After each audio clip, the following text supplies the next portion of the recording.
consequências ruins que se desdobram em novas decisões equivocadas, em novas ações equivocadas, em novas consequências ruins, e assim anda o mundo. Falta sabedoria. A palavra diz o quê? Se há falta de sabedoria, faça o quê? Peça a Deus.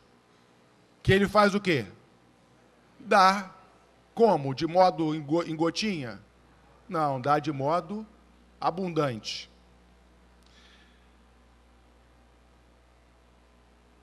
Qual é a origem da sabedoria? Qual é a fonte primária da sabedoria? Deus é o provedor. Mas na nossa conduta, da onde nasce a sabedoria? Vejam lá o texto separado, Provérbios 9, 10.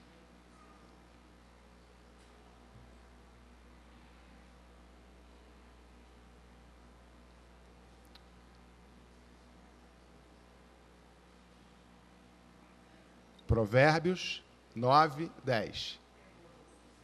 Hã? Como é que está escrito aí? Vamos ler todos juntos.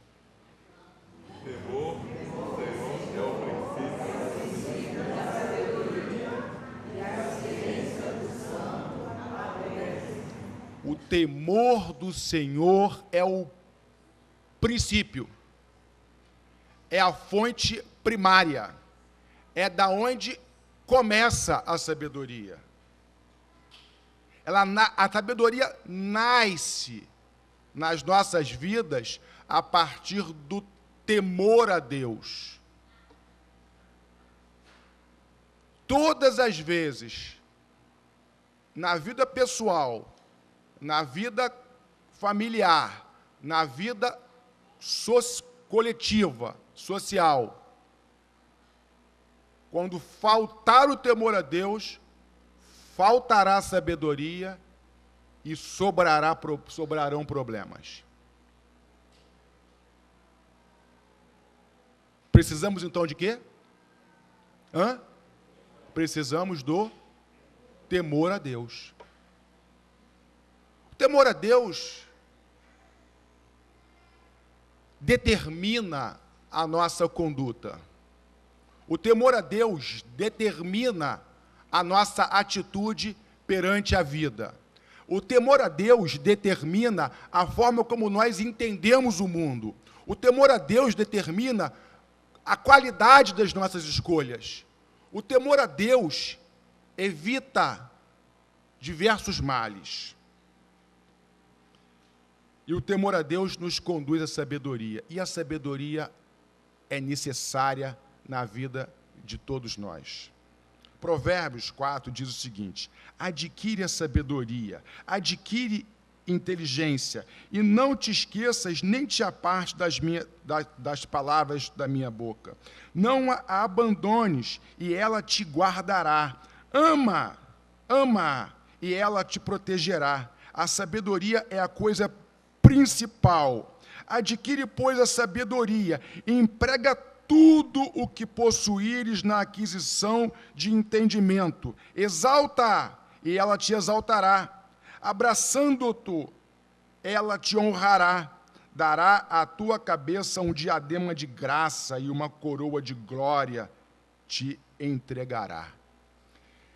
De posse da sabedoria, a nossa vida toma rumos excelentes. Para adquirir a sabedoria, precisamos de quê? Do temor a Deus. Um homem, há uma experiência na Bíblia, registrada na Bíblia, que nos evidencia os princípios do temor a Deus. Essa experiência, ela demonstra, ela ilustra o temor a Deus. Porque me parece que há uma dificuldade nossa de compreensão. O que é temor a Deus? Temor a Deus é ter medo de Deus? Não, o diabo tem medo de Deus, mas não tem temor a Deus. Então, o que é o temor a Deus? Como adquirirmos o temor a Deus? Como entendermos o temor a Deus? Houve um homem, Isaías,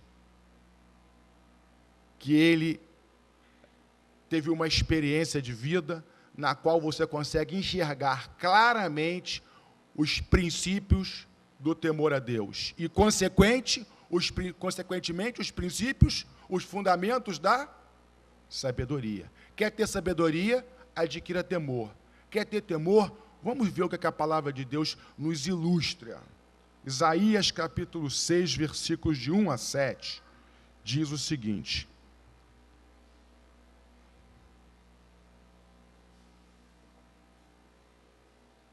Isaías, capítulo 6, versículos de 1 a 7.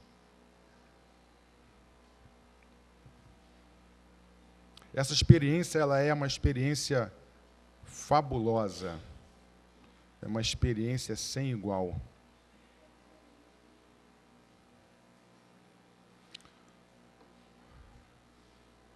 Lerei. No ano em que morreu o rei Uzias, escreve Isaías, eu vi também ao Senhor assentado sobre um trono, e sobre um alto e sublime trono, e a cauda do seu manto enchia o templo. Serafins estavam por cima dele, cada um tinha 6 asas, com 2 cobriam seus rostos, com 2 cobriam seus pés, e com 2 voavam. E clamavam uns aos outros, dizendo: Santo, Santo, Santo é o Senhor dos exércitos. Toda a terra está cheia da sua glória. E os umbrais das portas se moveram à voz do que clamava, e a casa se encheu de fumaça. Então disse eu: ai de mim, pois estou perdido, porque sou um homem de lábios impuros, e habito no meio de um povo de impuros lábios, e os meus olhos viram o Rei, o Senhor dos exércitos. Porém, um dos serafins voou a mim, trazendo na sua mão uma brasa viva que tirara do altar com uma tenaz. E com a brasa tocou a minha boca e disse: eis que isto tocou os seus lábios, e a tua iniquidade foi tirada, e expiado o teu pecado. Aqui nós temos um exemplo vivo de temor a Deus. Um exemplo vivo de temor a Deus.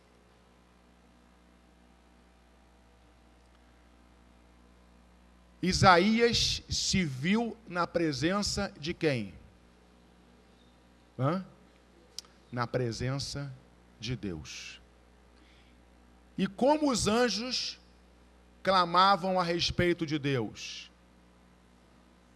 Santo, Santo, Santo.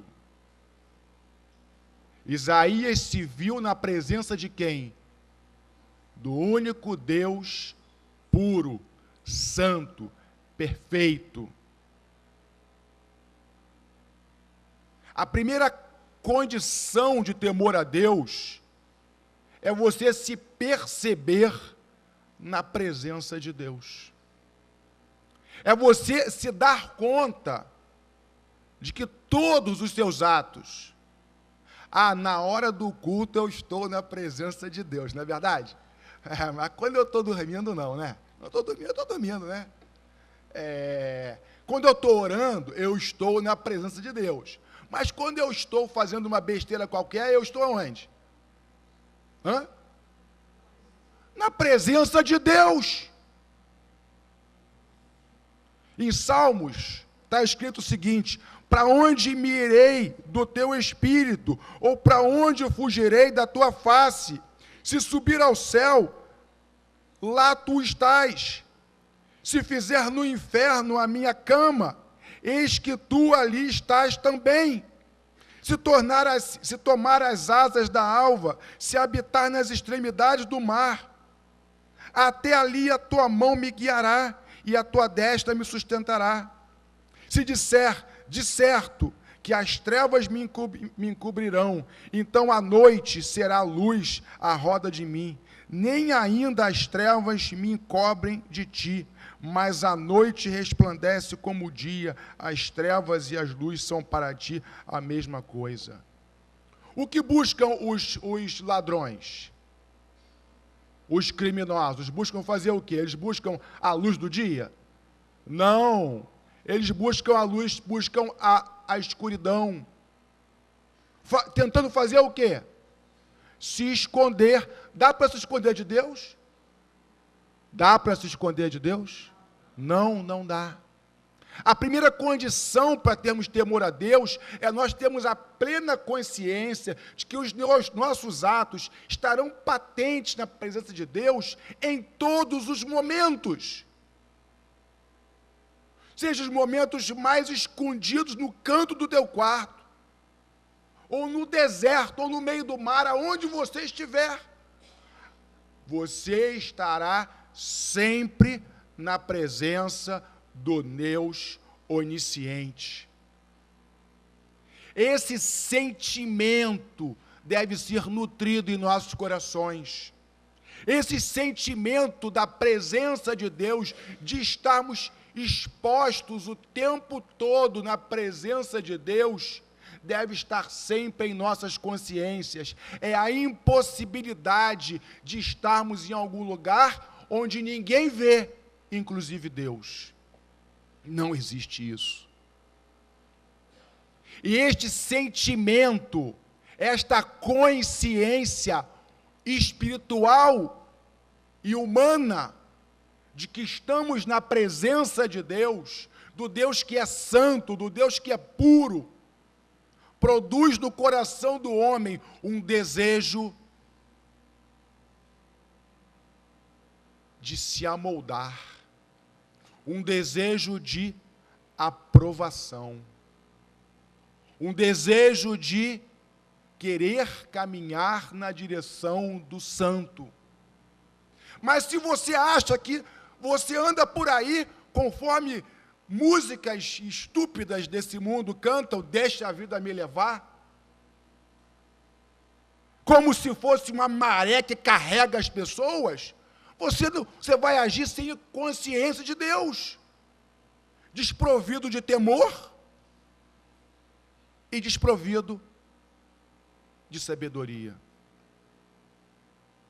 Precisamos ter a consciência de que todos os nossos atos são examinados por Deus, são vistos por Deus, e temos que ter o desejo da aprovação do Pai. Meus jovens, não se deixem levar, porque isso não existe. Isso não existe. A ação é sempre sua, consciente da presença de Deus ou não, a decisão é sempre nossa, adultos e anciões. Sempre nossa. Dela não se foge. Temos que ter a percepção que na hora que eu estou abotoando a minha camisa, na hora que eu estou caminhando, na hora que eu estou aqui ou em qualquer outro lugar, deste mundo ou fora dele, a presença de Deus estará sempre à minha frente. Adianta o quê? Eu fingir que aquela parede dali não é parede, sair correndo e meter a cabeça nela. Vai acontecer o quê? Vai quebrar a cabeça, vai fazer um machucado. Ah, mas eu não achava que ela estava ali, para mim aquela parede era uma miragem. Azar seu. Azar seu. A realidade da presença de Deus tem que ser dessa forma em nossas vidas. Eu sei que estou vivendo na presença de Deus e estou buscando ter uma vida aprovada na sua presença. No trabalho, na escola, nos meus pensamentos, nos meus sentimentos, e nas minhas atitudes, na minha família, em qualquer lugar, eu estarei sempre na presença do Senhor e deverei sempre buscar a sua aprovação. Qual foi a segunda consciência que Isaías teve? Primeiro ele disse, estou vendo o trono de Deus. Estou na presença do Santo. Qual foi a segunda consciência que veio a Isaías? Qual foi a expressão que ele usou? Ai de mim. Ai de mim, que sou pecador. Sou um homem de lábios impuros. Talvez o primeiro pecado que tenha vindo à cabeça de Isaías foi: as minhas palavras são horríveis, os meus pensamentos que saem da minha boca não prestam, são reprováveis. O temor a Deus deve nos levar a uma reflexão a respeito de nós mesmos. O temor a Deus, o perceber o santo, o perceber do puro, o perceber do eterno, o perceber que estamos sempre na presença de Deus, o tempo todo, em todo lugar, deve nos levar a um processo de autocrítica. Diante dessa santidade que é o Senhor, ai de mim, ai de mim. Tem uma expressão que se usa, era de um filme cristão, e aí se tornou comum a fala repetida pelas pessoas, Deus é bom o tempo todo Deus é bom, não é isso? Isso significa dizer que Deus está vendo qual tempo? Todo o tempo. Então, em todo o tempo, eu tenho que ter a consciência de que Deus está à minha frente. E em todo o tempo eu tenho que estar olhando para a minha própria vida e dizendo: Senhor, diante dessa santidade, como estou eu? Diante da tua santidade, como estou eu?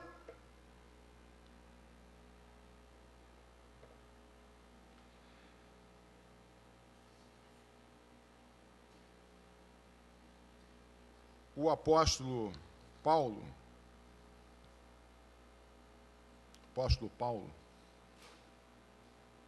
escrevendo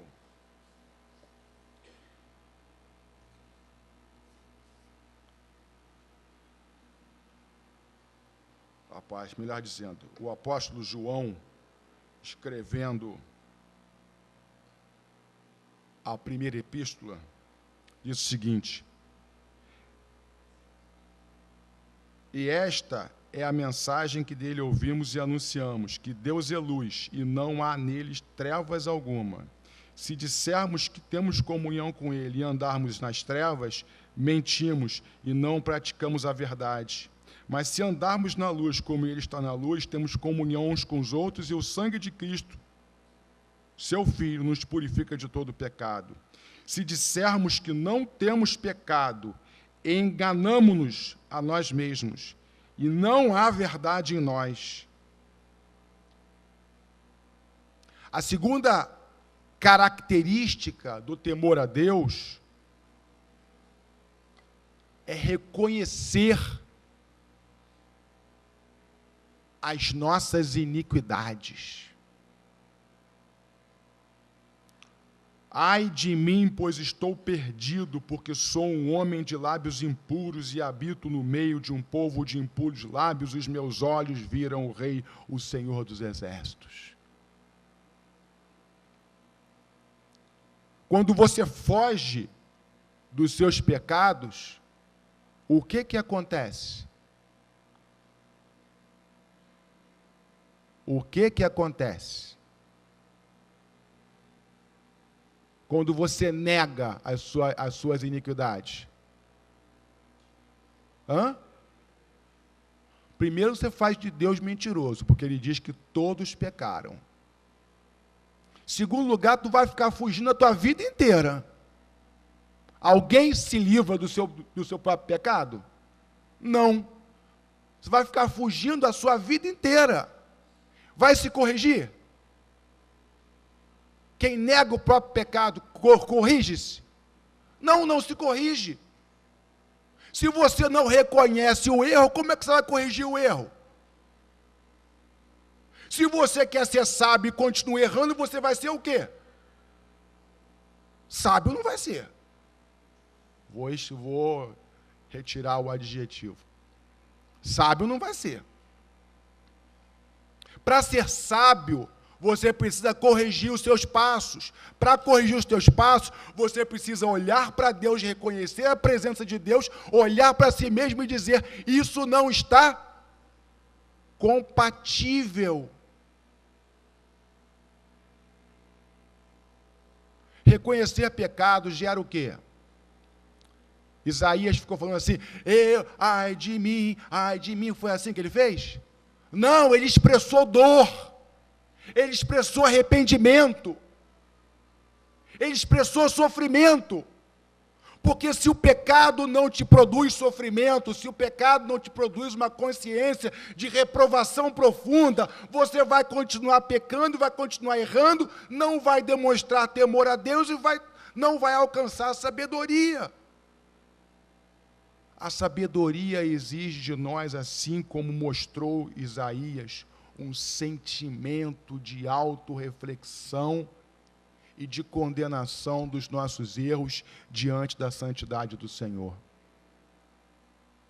Pastor, eu não estou lembrado aqui de nada que eu tenha feito assim, sabe como é que é, de errado, como é que é, né?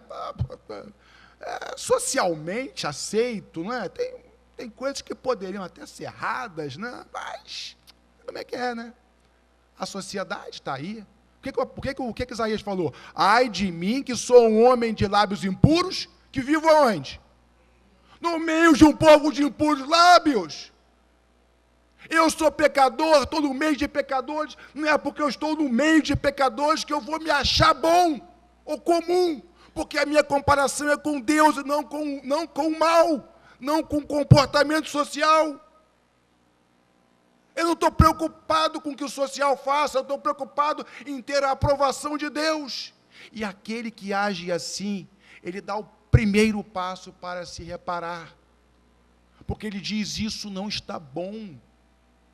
Se nós estivermos incapazes de dizer isto não está bom nas nossas vidas, nós não temos o temor do Senhor e não vamos andar na direção da sabedoria.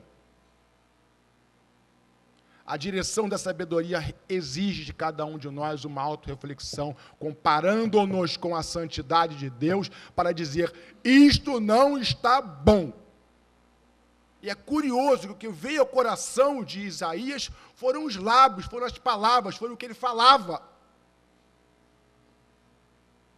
E quando você vai ler lá no Novo Testamento, o que Paulo fala sobre a língua?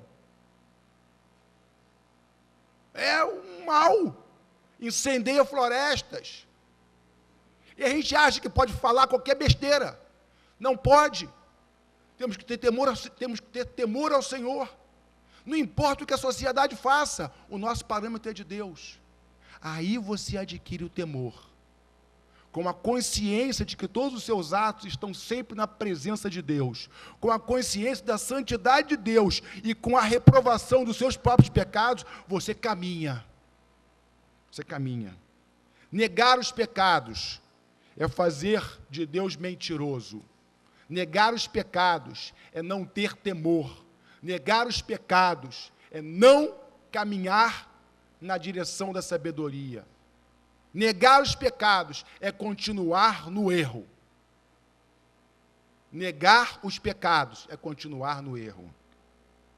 Porém, um dos serafins voou para mim, trazendo de sua mão uma brasa viva, que tirara do altar, com uma tenaz, do altar de Deus, a ação de Deus.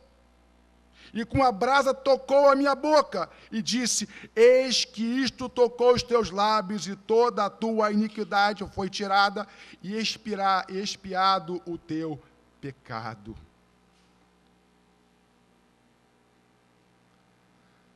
Aquilo que é impossível ao homem, com temor fazer, o Senhor o faz.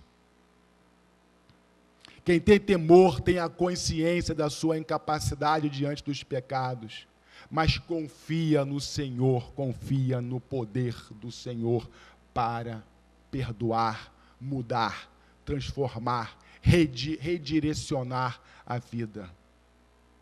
Novamente, lendo o texto lá de João, esta é a mensagem que dele ouvimos e anunciamos, que Deus é luz e não há nele trevas alguma. Se dissermos que temos comunhão com ele e andarmos em trevas, mentimos e não praticamos a verdade. Mas se andarmos na luz como ele está na luz, temos comunhão uns com os outros, e o sangue de Cristo, o sangue de Jesus Cristo, seu Filho, nos purifica de todo pecado. Se dissermos que não temos pecados, enganamo-nos a nós mesmos, e não há verdade em nós. Se confessarmos os nossos pecados,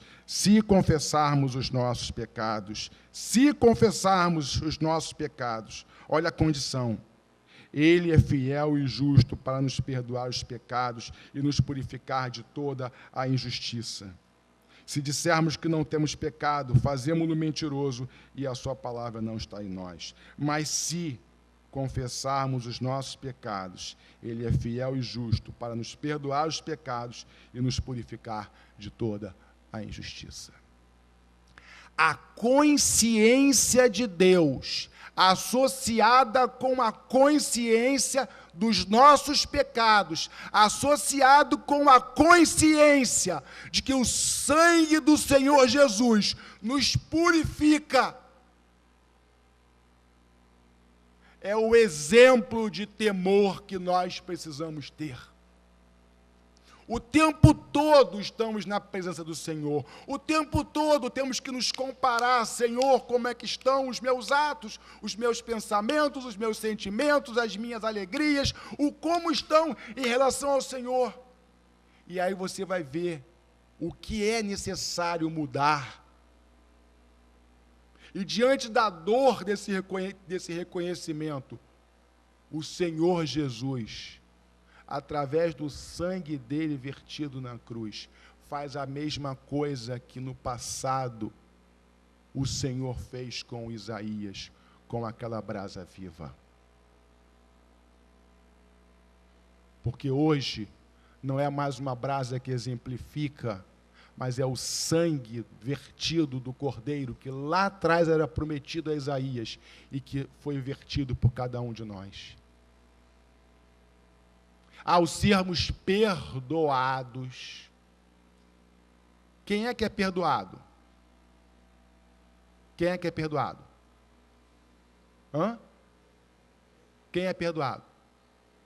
Quem não se arrepende é perdoado? Não. Quem se arrepende é perdoado. Aquele que se arrepende e crê, se entrega, é lavado pelo sangue do Cordeiro, é perdoado. Então, se você...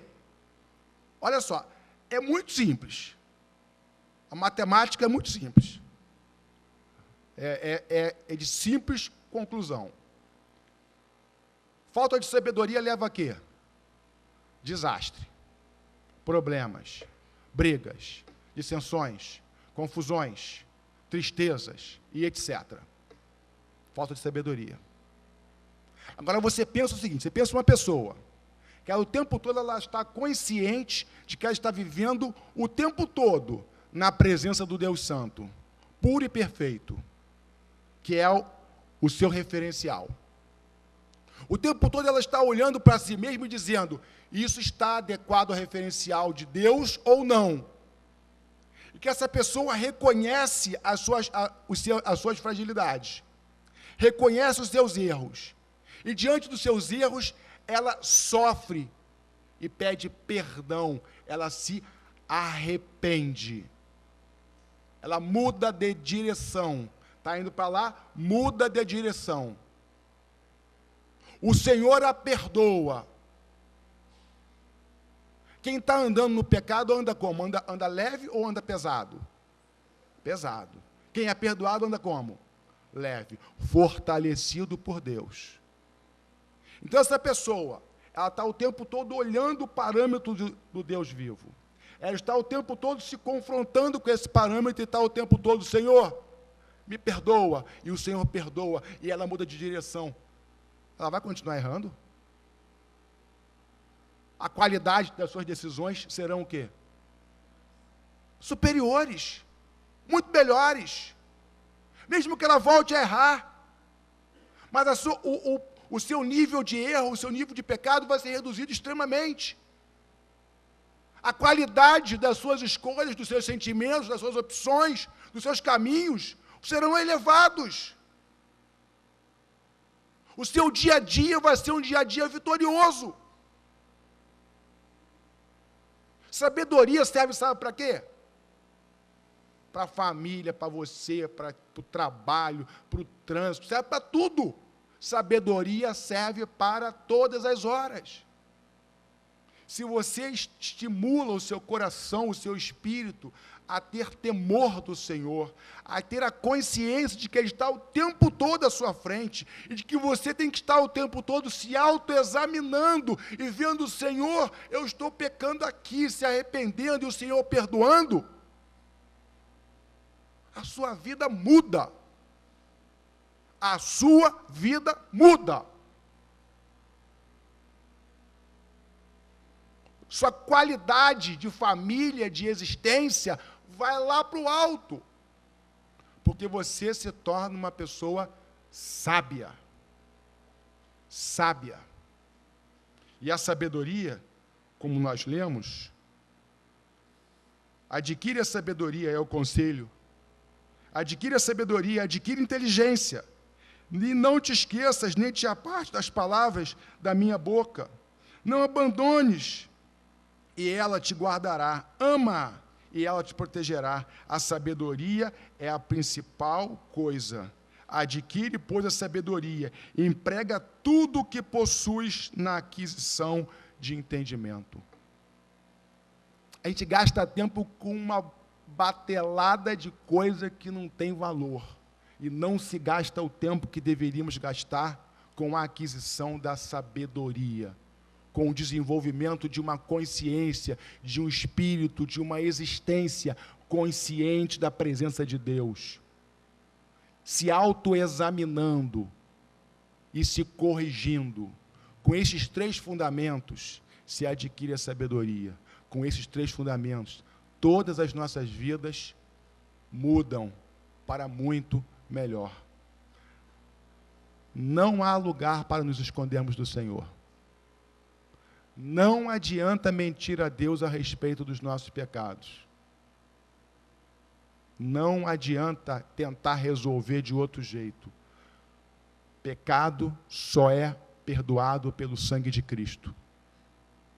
Mas consciente da presença de Deus em todos os momentos, vivendo uma consciência de si mesmo diante da santidade de Deus, e pedindo e se arrependendo e de posse do seu perdão, as nossas vidas, assim como a vida de qualquer homem na face da terra, eleva-se de modo extraordinário. Nós estaremos estudando hoje com as crianças Daniel. Daniel foi quem? O mais sábio dos sábios do reino de Nabucodonosor, rei do babilônico. Ele tinha temor. Sejamos sábios, pessoas extraordinárias, a partir do temor. Vamos orar.